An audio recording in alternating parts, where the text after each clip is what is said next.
fancy intro music. Yeah! Woohoo! Hey Star Trek League of Man fans, today we're going to talk about the Vindicator, go over the basics of what it is, how it works, and let you see the angriest face in all of Star Trek. I actually love this.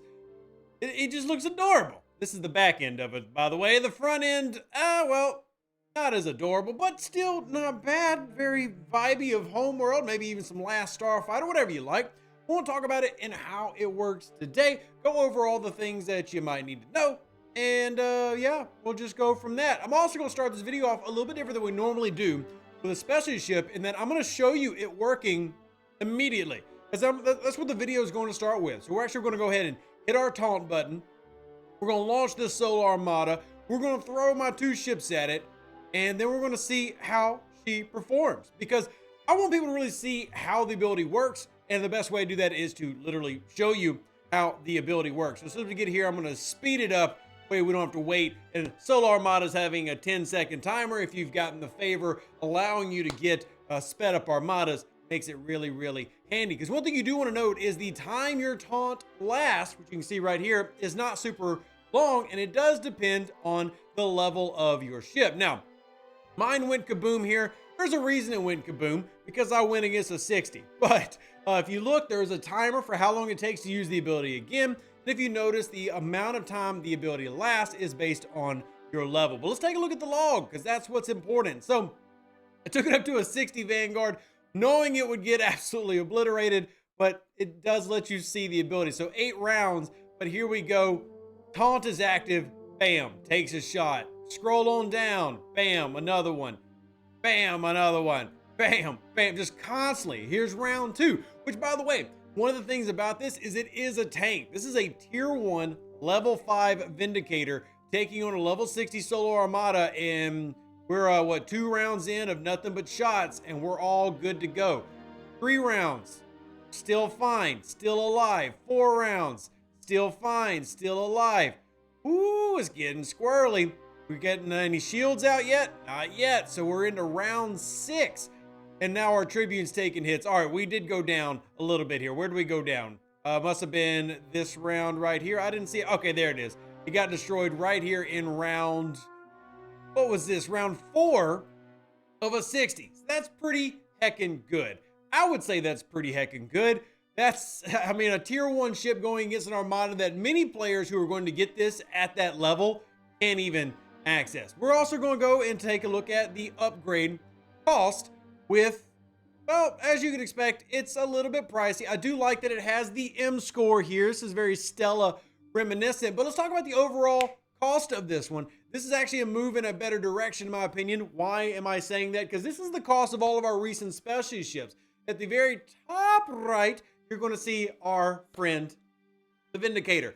Now, at the very top right, again, very, very top right, that last row, you'll see the cost of Tritanium is less than some of our more recent ships, like one of our Explorers real quick here. You can think of who that is, the NSEA. You can also compare it to other ships in its same range in terms of dilithium costs, like the Borg Cube that's over there. But more importantly, I want you to take a look at grade 5, grade 4, etc. Uncommon cost, rare cost. That's where you really find the chunk of this.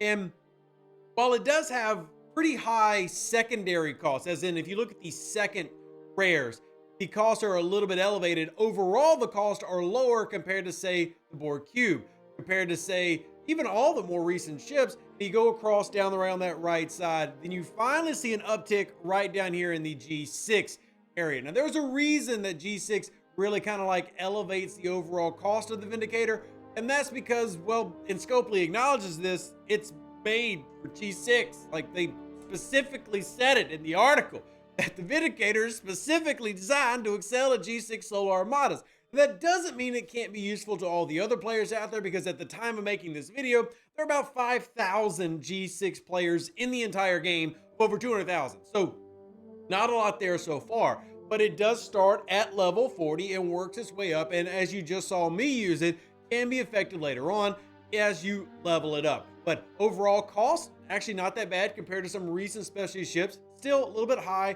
Again, I show raw costs in these videos, but those are some of the keys. Let's go over some of the other keys, how it works. For example, The Taunt ability. This ability will ensure your target will aim directly at the Vindicator, as you just saw. Again, I wanted to kind of show that at the very beginning of the video so you can see it in action. But that is going to be its primary use. Keep in mind that the DPR of this ship is not very high. When I mean DPR, that is damage per round. So next up, I want to hit the Refinery. We'll talk about that for a second. Then I want to switch on back. But there will be a weekly event similar to how the Cerritos works and the Apex works for the Stella, a weekly set of events starting next month. Again, at the time I made this video, this is October. So in November, you're going to have an event that lets you unlock and upgrade and all the other things so that you can work on making the Vindicator better through its Refinery that we'll take a look at here in just a second. But overall, I did want to show this. Number one, again, this is a brand new, out the box, no upgrades, 35 million whole health points. That's very good. How does that compare to other ships? Great that you might ask. So how about we take a look at my Valdor, tier 6. My Valdor has slightly more whole health, but significantly more attack. So a tier 6 Valdor, 9% more whole health points, less shields, and 400% more damage. What about a Kelvin, tier 9? 34, slightly less. That Kelvin needs to be upgraded, by the way. It doesn't have all of its levels. Be careful, look at the damage there. What about an ISS Jelly? ISS Jelly right here, fully leveled out. Oh, I'm sorry, 25 and 55, not fully leveled out, but again, showing you damage significantly higher than the Vindicator. And even looking at a Gorn Eviscerator, which again, not fully leveled. I've got to work on leveling all my ships. Much higher attack. So what are you getting from the Vindicator? Getting something that, as you get it level-wise, as soon as it comes out the dock, it's going to be a tank, exactly as it is described as. It is a strong, made-to-survive ship, but does not produce a lot of power, which is why you want to have ships like the Vorcha, like the Tribune, etc., where it be the Pylum or your Valdor or your Kelvin, to help carry in those armadas so that you can get the value there. Or if you're a high-level player, because again, as they said in their documentation, things kind of made for G6 stuff. I highlighted it so you could see it. So obviously as a G6 player, you're going to need your Negvar or your Akira or your Titan or your Enterprise E, whatever it is that you're wanting to run up in G6. But for everybody else, you're getting a valuable tank ship allowing you to go after armadas that normally you wouldn't. And the flip side of this is there's an argument to be made here. If you're a higher level player, I hope you're listening. Big argument for having 2 of these. Why would you have 2? Number one, so you can keep one at this level. If you want to help your alliance mates and your lower levels out, you should probably get 2 Vindicators and keep one at tier 1, level 1. And the answer is obvious, but I'll explain it anyway. Because loot distribution for armadas like this are based off power of a ship. If y'all didn't know that, I put out a video of it, I think last year.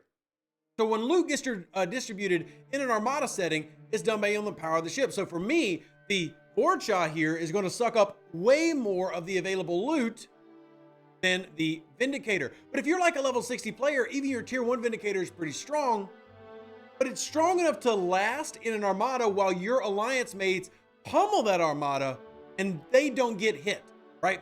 So that allows you as a low level to make sure that they get as much loot as possible while also helping them punch up on armadas they normally wouldn't if you had a second. And again, the Stella logic applies here. We talk about having multiple Stellas. This means that if you want to help your alliance mates, having multiple Vindicators be a very valuable strategy down the road. Now, there are other things the Vindicator provides. Number one, it has a refinery. That refinery, the strong box, allows you to upgrade the ship. So you'll do that so you can get your upgrade mats as well as some more Armada speed ups and temporal disruptors. But then you have the other 2, which is going to be fleet acquisition. Now this will give you sourcing for all fleet commanders currently in the game, which is pretty neato, right? So if you want to get more fleet commanders, for example, I don't have 7 or Janeway. If I pulled this every day, I would get 3, 7, 3 Janeway. It's going to give you the shards to who you don't have. That's pretty cool. Now, I'm not trying to incentivize or influence y'all to purchase the Vindicator. If you do and you see value in this, more power to you. We do know the free-to-play path launches next month. At least that's what Scopely has said. Then you have officer sourcing here, which is a mishmash of some of the bigger hostile and armada officers currently available in the game, which again, I think is good to have unique sourcing for those things. I hate that everything is all in 400 different places because, like, yes, you can get Cisco here, but you can also get Cisco in the Bajoran faction, which is technically not a refinery, but kind of a refinery. I wish things were kind of more, you know, organized, but be that as it may, it's a good refinery. And that's not all. Last but certainly not least, there is a research set for this ship that, again, I'm talking about if you're a higher level player, want to help out your lowers, having 2 of these. That way both of them have the research, and one you're upgrading for the refinery and the other that you keep as a low level because of the things that it allows you to do. So as you can see, I've done none of the research, and yet I still lasted 4 rounds against a 60 Gemidar solo. Here's your Vindicator taunt damage ability boosting, giving it more shield health, a 200% at level 1. You know, again, resistance hazards, or hazard resistance rather, big for our G6 players out there. Vindicator taunt versus Klingons, Federation Romulan. Here's the repair. I mean, so it has some really good research to make this an even better ship. What do I see when I see the Vindicator? The Vindicator is an answer to a question that wasn't really being asked. As in, the question would be, how do I beat better armadas? I don't think a lot of people really struggle right now with beating armadas. But at the same time, this does present unique opportunities and good research in officer sourcing and fleet commander sourcing that makes it worth going after. Would it be something that I prioritized over the NX-01 or the NSCA? No. But do I want a Vindicator? Absolutely. And it also provides me, even as a mid-level player, the ability to help out lowers. You know, so if I've got players who are in the 40s, let's just say I have a bunch of brand new players who just ascended to 40 plus, right? And they're like level 41, they're using enterprises. I can take my Vindicator down there, and yes, my Vindicator will be stronger than their enterprise, but a maxed enterprise at that level, what, 15 million, let's just say, or even a tier 8 enterprise, that's still not going to soak up as much loot as this thing would, which is a freaking loot vacuum compared to a level 40 player. So it does provide a lot of opportunity that maybe not everybody has thought about of how it can help out alliance mates, which I think makes it really unique, really cool, but it probably isn't something that you need to worry about a ton. Just get it as you get it. That's my opinion. That's my thoughts. As always, very curious to know what you think. Are you maybe turned off by the upgrade cost? Maybe you like the lower cost compared to a NSCA protector? I want to know what your opinions are down below. Have you unlocked it? Did you go out and get the ship? Have you used it? And if so, let me know your thoughts. Live long and plunder. Stay safe with the Space Cowboys. Deuces, that's me. We'll catch you on the next one. Again, unique ship here. And I don't even think I would even bring up this early refinery so you can know exactly what you're getting. We did show it in the strongbox menu on the refinery, but it's an interesting ship. It has very unique characteristics that don't really exist in the game yet. Whole point of it being made. I don't know how much it was needed, but it doesn't make it bad. Let me know what you think, and we'll catch you on the next one. An even better outro than the intro. For the Empire and glory to your house.